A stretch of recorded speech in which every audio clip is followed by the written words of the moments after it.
What's up, y'all? Welcome to the Nerdy Professor podcast, where we talk about everything black, bold, and beautiful. I am your host, the Nerdy Professor, and today we're gonna take a break, y'all.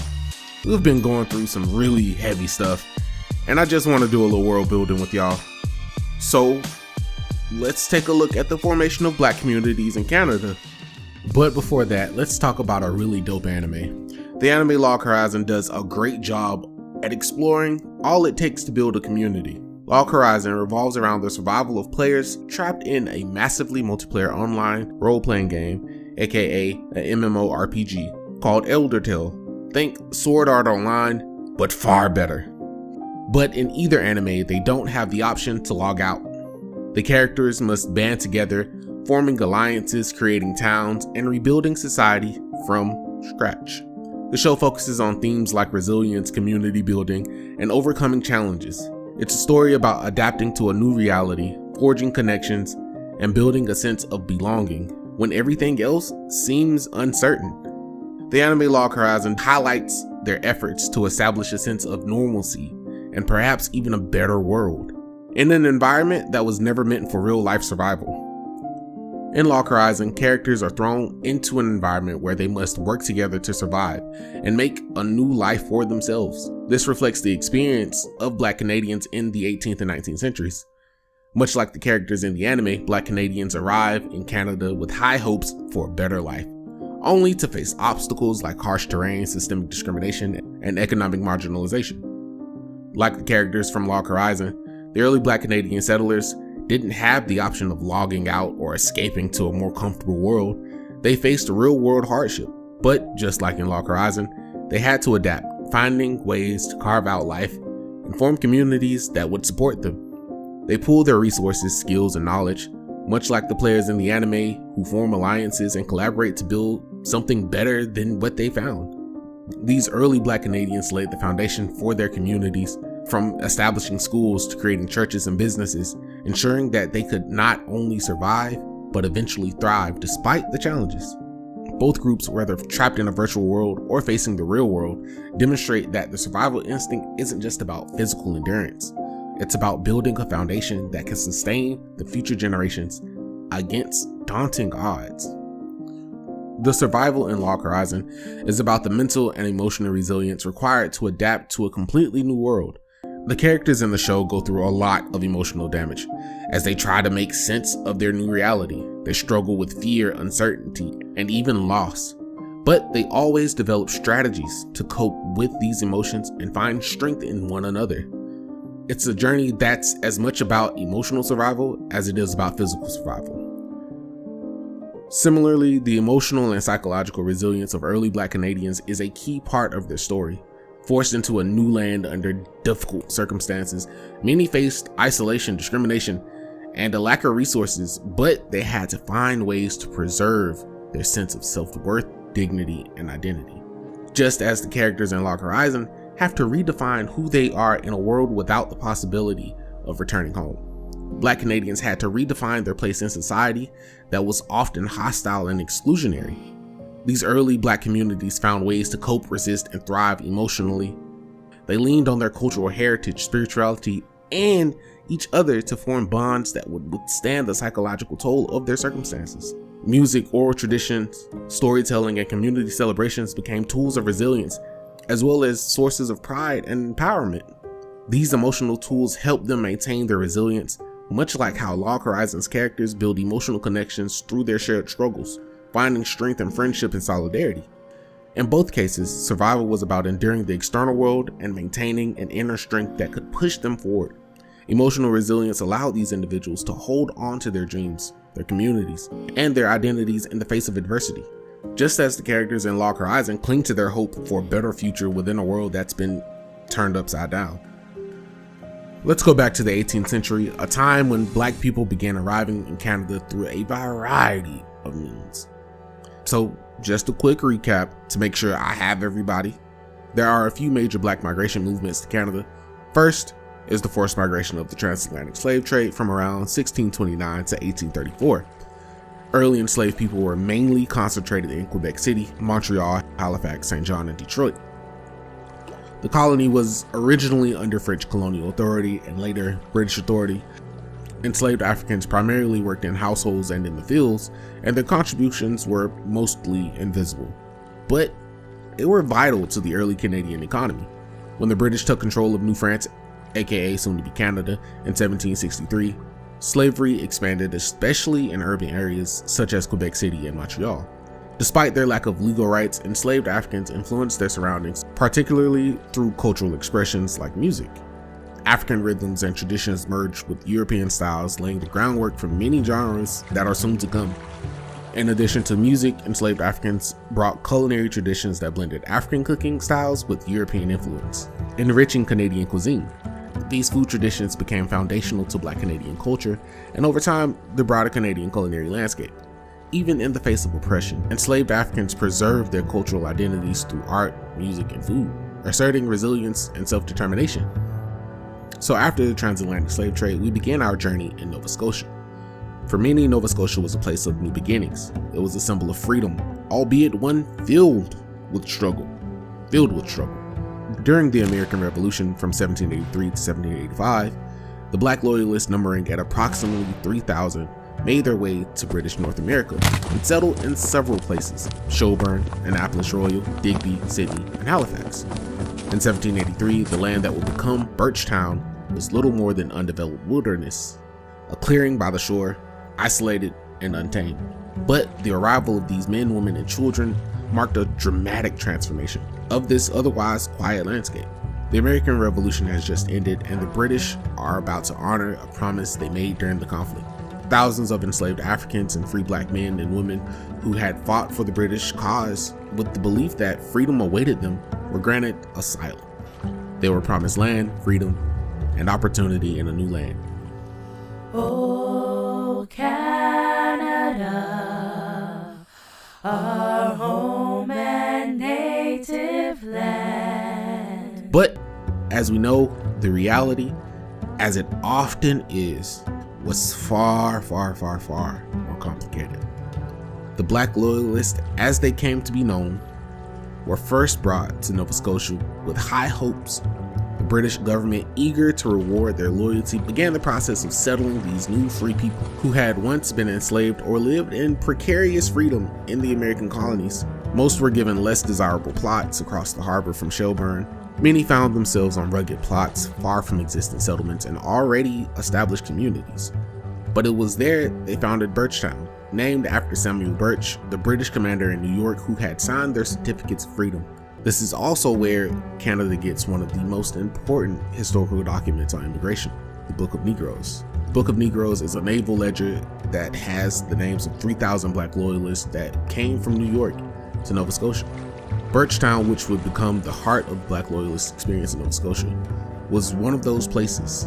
It was established in 1783 by Governor John Parr, who envisioned it as a place where these newly freed people could form their own independent communities, yet the location was far from ideal. Birchtown was situated about 3 miles from Port Roseway. It was an area that was sparsely populated and far from economic opportunity. It's also worth noting that the nearby town of Shelburne, which is close to Birchtown, was formerly known as Port Roseway. The name Port Roseway came from the French word rasoir, meaning razor, due to the sharp granite rocks in the area. I'm not French, so please forgive my pronunciation. Rasoir. It's so fun to say, la rasoir.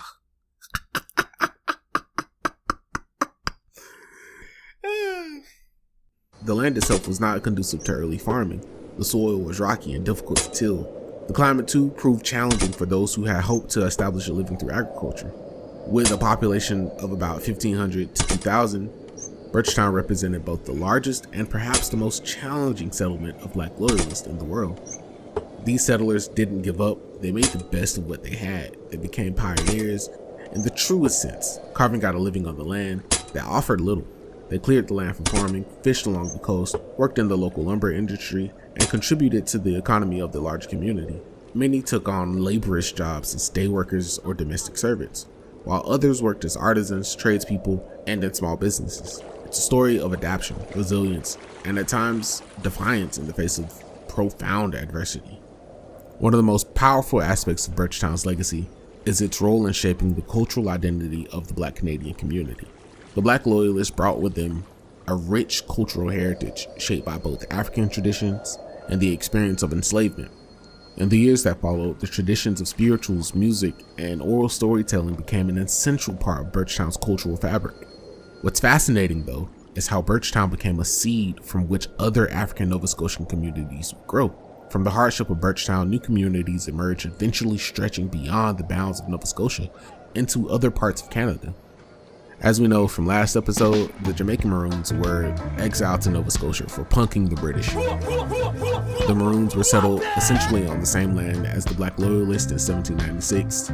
They faced the same challenges as the Black Loyalists, like rocky terrain and not being able to farm, brutally cold weather, and discrimination from nearby white settlers. I detail all the other stuff in the last episode, please go check it out. At about 3,000 strong, Black refugees from the border-shaping War of 1812 settled in New Brunswick and Nova Scotia. During the War of 1812, many Black refugees fled north to Canada in search of freedom from enslavement. These refugees primarily came from the U.S. South, where slavery was entrenched. Some of these refugees settled in what will become Africville. Africville, a small, predominantly African Nova Scotian community located in the southern shore of the Bedford Basin in Halifax, became one of the most famous of these early Black communities. It existed from the early 1800s until the 1960s, and its history is marked by resilience, discrimination, and ultimately forced relocation. Africville traces its origins to 1761, when the land was granted to several white families, some of whom were involved in the slave trade. The community's early settlers were primarily Black Loyalists, Jamaican Maroons, and later refugees from the War of 1812. Africville grew into a small, self-sufficient, rural community by the 19th century. By 1836, a road connected Africville to central Halifax, and the area became home to many Black families. In 1848, William Arnold and William Brown, two Black settlers, purchased land in Africville, and even more families followed suit. Africville became a vibrant community with its own businesses, schools, and churches, despite facing significant racial discrimination and systemic neglect.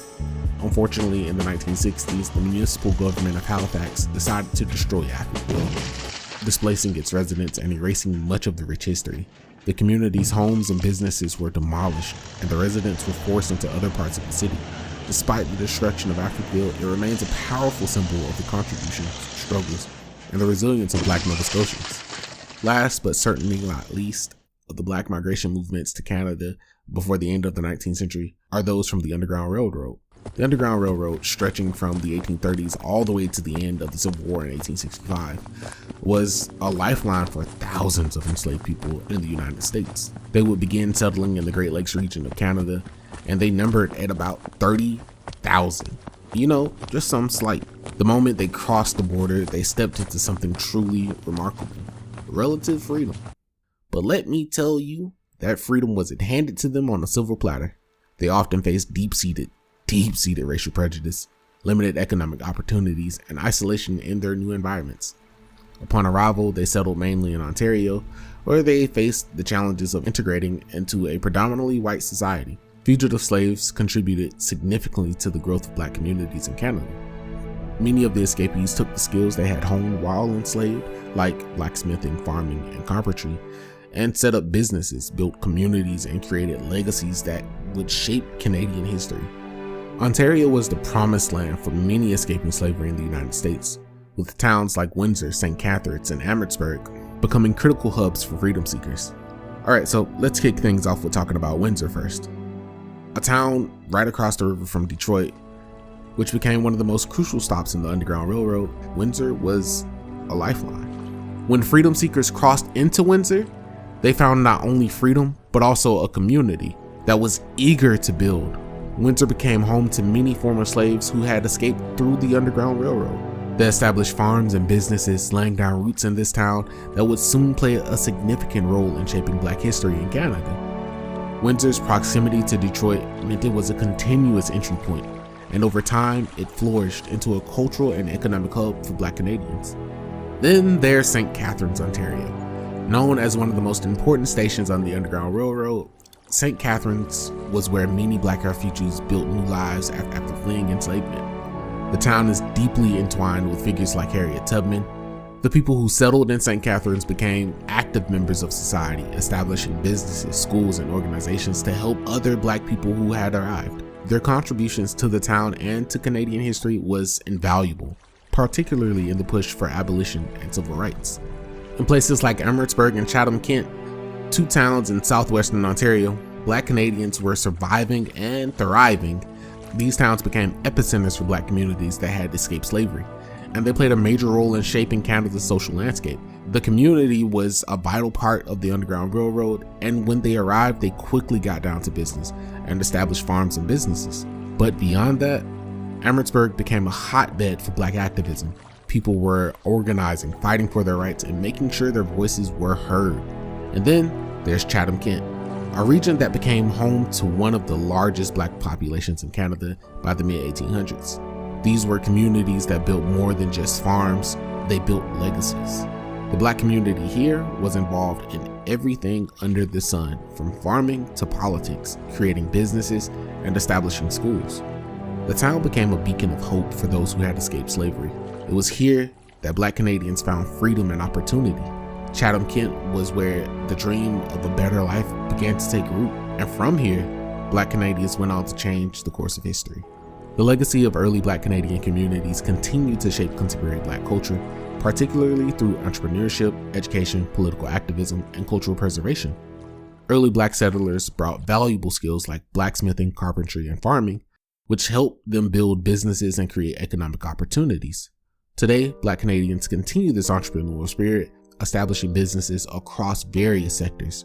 The fight for education was central to these communities, with ongoing efforts for equitable education and the growth of Black studies programs. Early communities worked hard to preserve their cultural heritage, a tradition that continues through events like Black History Month and Emancipation Day. These celebrations connect the past to the present, while contemporary Black Canadians express their heritage through art, music, and activism. Despite facing racism and hardship, early Black communities demonstrated remarkable resilience. Their determination continues to inspire modern struggles for equality, justice, and recognition, shaping the ongoing fight for a better future. From the Black loyalists in Nova Scotia to the fledgling communities in Ontario, these early Black Canadians laid the foundation for the vibrant, resilient culture we see today. The foundation of Black culture in Canada is intimately linked to the resilience and adaptability of enslaved Africans. The enslaved retained aspects of their cultural identity and adapted them to their new environment, creating a rich cultural tapestry that would later serve as the basis for the flourishing Black communities in Canada. So when we talk about Black migrations and those who sought refuge in Canada, we're talking about the daring escapes. We're talking about fighting for freedom. We're talking about putting up with the Brits and their lies of large plots of fertile land. We're also talking about the creation of vibrant, resilient communities. We're talking about unforgotten legacies. The legacy of those who came to Canada for freedom, to leave oppression behind, and to build a future from the ground up. But the creation of those Black communities would not be possible without the Black church. But more on that next time. All right, that's it. Thank you for joining. I hope you learned something. If you like this episode, please drop a like, comment, and consider following the podcast for more of your favorite anime-infused Black history. Until next time, peace.